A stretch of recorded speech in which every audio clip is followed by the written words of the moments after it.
Olá, queridos alunos e queridas alunas de Relações Internacionais, tudo bem com vocês? Sou o professor Rodolfo e vou abordar com vocês aqui mais um tema de história contemporânea das RIs, que é o tema da descolonização africana e asiática.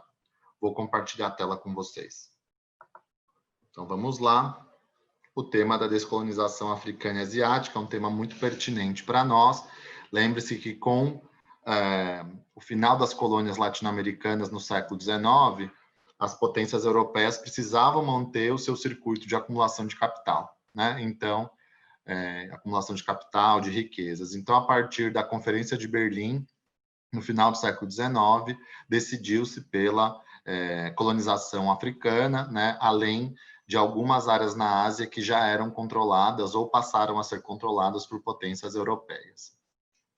Bom, nós temos algumas teorias sobre a descolonização, né? Então, basicamente, a gente vai ter um período aí de 50, 60 anos em que esse regime colonial vai funcionar, né? Na África, na Ásia a gente já tinha isso há um pouco mais de tempo, mas por que houve, então, a descolonização, né? Principalmente a partir do final da Segunda Guerra Mundial. Então, uma primeira causa é a crise do Império Britânico. Então, em geral, nós tivemos uma crise do liberalismo econômico, do liberalismo político no pós-guerra, no pós-Segunda Guerra.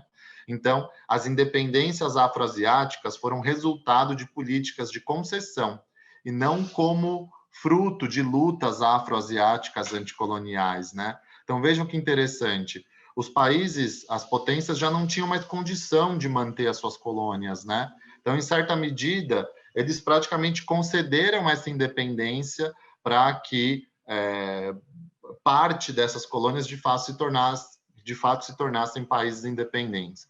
Uma segunda teoria, pessoal, é a debilidade da França e da Grã-Bretanha no pós-Segunda Guerra.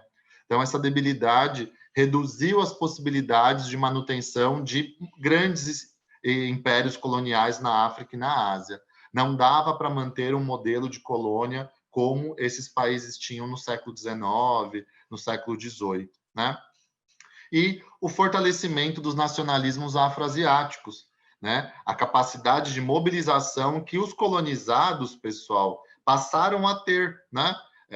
Então, coisas que para a gente, por exemplo, colônia latino-americana, né? Demorou anos para haver essa consciência, a formação de uma elite política que lutasse pela nossa independência. Isso na África e na Ásia foi abreviado, foi mais rápido, né? Então, o próprio conceito de terceiro mundo, pessoal, cunhado lá na Conferência de Bandung, em 55, né, o movimento dos não alinhados, o movimento terceiro-mundista, fez com que essas colônias enxergassem que poderiam, sim, lutar por uma independência e se tornar um ator importante no sistema internacional.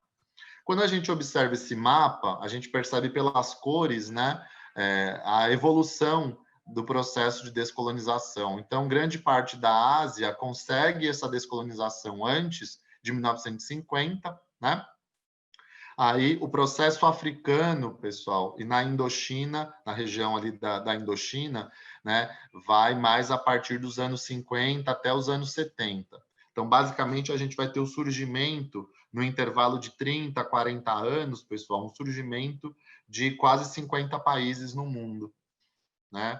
Então, quando a gente olha quantos países existiam no mundo com a criação da ONU em 45 e quantos países no mundo vão existir nos anos 70, a gente tem um incremento substancial, tá? Então, pelas cores aqui, que vão do mais do rosa, né, o lilás e o roxo, a gente vai acompanhando esse avanço das independências na África e na Ásia.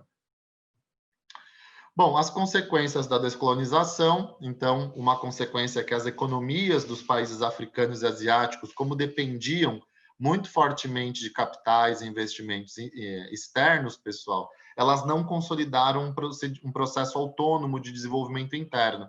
Então, na maioria dos casos, a situação econômica desses novos países, antigas colônias, foi se deteriorando, né?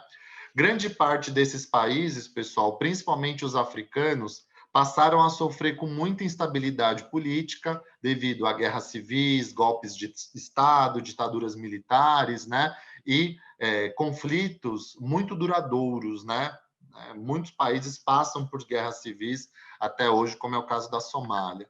E o crescimento demográfico, a estagnação econômica, as epidemias, as guerras étnicas, tudo isso deteriorou muito, pessoal, o padrão de vida de boa parte desses novos países afroasiáticos. Ok?